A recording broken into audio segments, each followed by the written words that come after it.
સમગ્ર દેશમાં 10 ડિસેમ્બરે વર્લ્ડ હ્યુમન રાઇટ્સ ડેની ઉજવણી કરવામાં આવે છે, જેના ભાગરૂપે આજરોજ વડોદરા શહેરના મોગલવાડા કુરેશી હોલ ખાતે હ્યુમન રાઇટ્સ ડેના કાર્યક્રમનું આયોજન કરવામાં આવ્યું હતું। સમાજના કચડાયેલા પીડિતો તેમજ કુટુંબના સામાજિક ઝઘડા તથા ન્યાય માટે ઝઝૂમતા માનવીઓના હક્કો માટે સંવિધાનમાં રહી લડત આપવાના કામો કરતી human rights and social justice mission હેઠળ ચાલતી આ સંસ્થા વડોદરા શહેરમાં છેલ્લા ઘણા સમયથી કાર્યરત છે। સમગ્ર દેશમાં 10 ડિસેમ્બરે વર્લ્ડ હ્યુમન રાઇટ્સ ડેની ઉજવણી કરવામાં આવે છે, જેના ભાગરૂપે આજરોજ વડોદરા શહેરના મોગલવાડા કુરેશી હોલ ખાતે હ્યુમન રાઇટ્સ ડેના કાર્યક્રમનું આયોજન કરવામાં આવ્યું હતું। આજના કાર્યક્રમમાં મુખ્ય મહેમાન તરીકે પધારેલા સંસ્થાના પ્રમુખ જનાબ ફારૂક કાજી સાહેબ તેમજ ગુજરાત પ્રમુખ આરિફભાઈ શેખ, ઉપપ્રમુખ જાવીદભાઈ વકીલ, રિટાયર્ડ જજ સોપારીવાલા સાહેબ, મુફ્તી ઇમરાન સાહેબ, મુફ્તી ઉસેદ સાહેબ, હાફિઝ અનીસ સાહેબ તેમજ સૈયદ અમીન સહિત અનેક મહાનુભાવો આ કાર્યક્રમમાં ઉપસ્થિત રહ્યા હતા। ह्यूमन राइट डे है, जो वर्ल्ड ह्यूमन राइट डे है वो हम लोग गुजरात में सेलिब्रेट कर रहे हैं, बड़ौदा के शहर में। उसके साथ साथ हमारा अपना ह्यूमन राइट जस्टिस मिशन जो है हमारा आर्टिकल 1-30 का, उसके भी 10 साल पूरे हो गए। सबसे पहले मैं सेलिब्रेशन करने जिस जगह हम जमा हुए उसकी मैं आपको बात कर रहा हूँ, वो आज हम सेलिब्रेशन कर रहे हैं। और आपने सवाल पूछा कि क्या पूछा आपने सवाल? देखो, संस्था नहीं होती है। जब शुरुआत की फारूक काजी सर ने, तकरीबन 12 साल हो गए। गुजरात में जो भी संस्थाएं आई है वो अपने अपने मफाद के लिए आई है। जैसा पिछली बार हुआ कुछ फंडिंग का ये वो, जब मैं इनसे मिला तो मुझे मालूम पड़ा इस चीज़ में फंडिंग नहीं। सबसे पहले ना हम पैसा ले सकते ना दे सकते, यदि कुछ हुआ पहले सस्पेंड, ऊपर से ऑर्डर है, मुझे भी ऑर्डर है। सबसे पहले ये संस्थाएं आती है, काम करती भी है, लेकिन संस्थाएं जो आती है कभी समझो कि सत्ता के विरोध आती है, कभी पुलिस के विरोध आती है।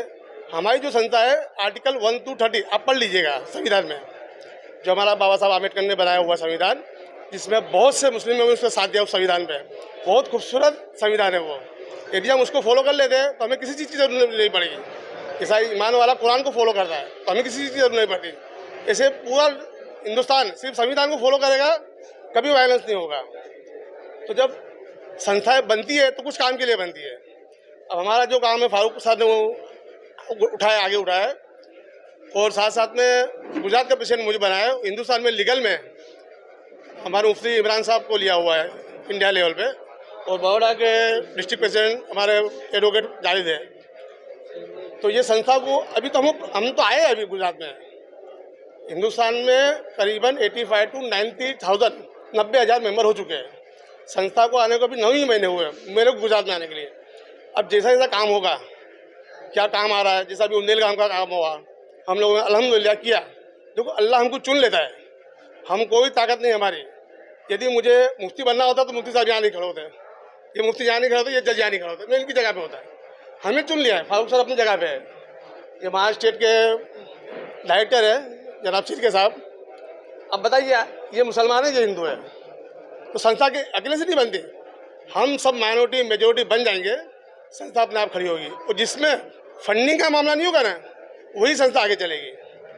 बात रही गुजरात की, उंडेलगाम का केस हुआ, हम लोगों ने हैंडल किया। जब मैं संस्था में नहीं था तब नवलक्की ग्राउंड का केस हुआ, जिसमें पीड़ित को हमने 10 लाख रुपए दिया है। हमारा अल्पसंख्यक की टीम है और शमशाद पठान वगैरह, उसको बुला के तो उसको हमने 10 लाख दिया और उसको पनिशमेंट दिया है। हम लोग तो कल से यहाँ पर आए हैं। आज 10 दिसंबर world human rights day Gujarat state unit के साथ हम पहली बार मनाने आए हैं। अभी 2 महीने हुए हमारी टीम यहाँ पर खड़ी हुई है, और इस टीम के माध्यम से हम गुजरात में कुछ अच्छे काम करेंगे। वायलेशन ऑफ ह्यूमन राइट्स और जो भी ह्यूमन राइट्स के इश्यूज़ हैं उस पर ज़रूर कुछ अच्छा काम करेंगे। यहाँ की टीम के कोऑर्डिनेशन से हम पीड़ित लोगों तक पहुँचने की कोशिश करेंगे। जो न्याय पाने के लिए पहुँच नहीं पाते हैं उनको हम उनकी सहायता करेंगे। और हमारा हमेशा ये काम करने का तरीका होता है कि प्रशासन तक पीड़ित लोगों की आवाज़ पहुंचाएं और प्रशासन के साथ मिल के उनके कोऑर्डिनेशन से लोगों को इंसाफ दिलाने की कोशिश करें। और इसी बात को और इसी चीज़ को मनाने के लिए हम यहाँ पर आज उपस्थित हुए हैं। आज आप सभी जानते हैं आज 10 दिसंबर है, पूरी दुनिया आज वर्ल्ड ह्यूमन राइट्स डे मना रही है। ह्यूमन राइट्स वायलेशन से ऊपर उठकर आज हम अपने देश के लिए ह्यूमैनिटी क्रिएट करना और इस तरह के लिए हम अपना योगदान देते हैं। और उसी चीज़ को बढ़ाने के लिए आज हम गुजरात में आज हमारे एक छोटा सा फंक्शन अरेंज किया गया है, जिसके हमारे गुजरात प्रेसिडेंट हैं जनाब आरिफ शेख साहब, और इनके पूरे इनकी मेहनत है और इनका कंट्रीब्यूशन है जो आज ये कार्यक्रम का आयोजन किया इन्होंने। और एक बहुत अच्छी टीम खड़ी की है जिसमें लीगल्स के भी लोग हैं, जैसे आप देख सकते हैं हमारे साथ रिटायर्ड जज साहब भी खड़े हैं, और ज़रूर इनकी भी इनका आशीर्वाद या इनकी दुआएं हमारे साथ होंगी और इनकी सलाह भी हमको हमेशा लगेगी। और बहुत सारे बुज़ुर्ग भी हैं जिनकी हम हमेशा जिनका साथ और उनकी एडवाइस लेके कुछ अच्छे काम करने की कोशिश करेंगे। ह्यूमन राइट्स का जब नाम आता है तो लोगों की एक भावना, एक धारणा ऐसी तैयार होती है कि ये पुलिस के खिलाफ काम करती है ऑर्गेनाइजेशन, या पुलिस के जो रोल होते हैं उसके अगेंस्ट में जाती है।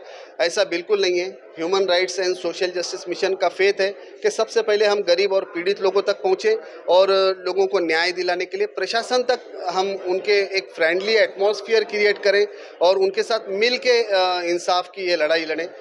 इसीलिए आज हम यहाँ पर हाजिर हुए हैं। ज़्यादातर किस चीज़ के केस आते हैं आप लोगों के पास? मॉब लिंचिंग के आते हैं या फिर घरेलू भी आते हैं? वायलेशन ऑफ ह्यूमन राइट्स में आप सबसे ज़्यादा देखेंगे तो फैमिली इश्यूज़ हैं, हस्बैंड वाइफ के हैं, और बहुत सारी 50% केसेस फैमिली इश्यूज़ के हैं। और ऐसे भी पूरे गुजरात स्टेट के तमाम शहरों के ह्यूमन राइट्स के मेंबर जमा हुए हैं और इंडिया के प्रेसिडेंट फारूक भाई काजी भी जमा है, और मैंने खुद ने भी जो LLM किया हुआ है वो ह्यूमन राइट्स पे किया हुआ है। ह्यूमन राइट्स हम सब जानते हैं कि भाई राइट टू लाइफ होता है, राइट टू डिग्निटी होता है, राइट टू रिस्पेक्ट होता है, राइट टू इंडिपेंडेंस होता है, यानी आदमी को अपने हक के साथ जीने का पूरा राइट मिलना, उसको ह्यूमन राइट्स कहते हैं। तो सीधी बात है कि ह्यूमन राइट्स को तो बचपन ही से लोग पसंद करते हैं कि हमें खुद अपनी ज़िंदगी कायदे कानून में रहकर आज़ाद मिले। ह्यूमन राइट्स कभी भी ब्रोकन नहीं होता जब तक कि तुम कायदे कानून को तोड़ोगे नहीं।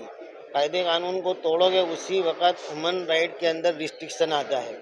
इसलिए हम तमाम के तमाम लोग ये कोशिश कर रहे हैं कि हर बंदे को उसकी डिग्निटी, हर बंदे को उसके राइट जीने के और मरते दम तक के जितने भी हुकूक हैं वो मिलते रहें, और उसके अंदर कोई कमी हो, कोई प्रॉब्लम हो तो उसके लिए हम दौड़कर उनके मसलों को सॉल्व करें। यही ह्यूमन राइट्स यहाँ बड़ौदा और गुजरात की कमेटी का इरादा है, ताकि तमाम के तमाम लोग, तमाम के तमाम इंसानियत, ह्यूमन राइट का मतलब ही होता है इंसानियत के हुकूक, तो हम उसकी मेहनत करेंगे और लोगों को उनके हुकूक दिलाने की कोशिश करेंगे और मज़लूमों की दुआएं लेकर हमारे मुल्क को आज़ाद, मुल्क को तरक्की और मुल्क को कामयाब करने के लिए पूरी कोशिश करेंगे। जहां कोई कमी होगी उसको हम सुधारने की कोशिश करेंगे कायदे कानून में रहकर, और कोई रास्ता हमारे पास ऐसा है ही नहीं जिसको हम कायदे कानून को छोड़कर करें। इसलिए मेरी तो गुजारिश यही है तमाम लोगों से कि संविधान में, कॉन्स्टिट्यूशन में रहकर अपने हुकूक को मांगने की आदत डालिए। इससे आपके काम भी होंगे और आपकी लाइफ भी अच्छी होगी। मैं बहुत मुबारकबाद देता हूं हमारे आरिफ भाई को और आने वाले प्रेसिडेंट फारूक काजी साहब को कि इन्होंने ये प्रोग्राम मैनेज किया है। इसके अंदर हमारे तमाम मेंबर हाजिर हैं, तमाम को खिदमत करने का मौका मिले, ऐसी हमारी दुआ है। मुफ्ती मोहम्मद इमरान डेरी वाला।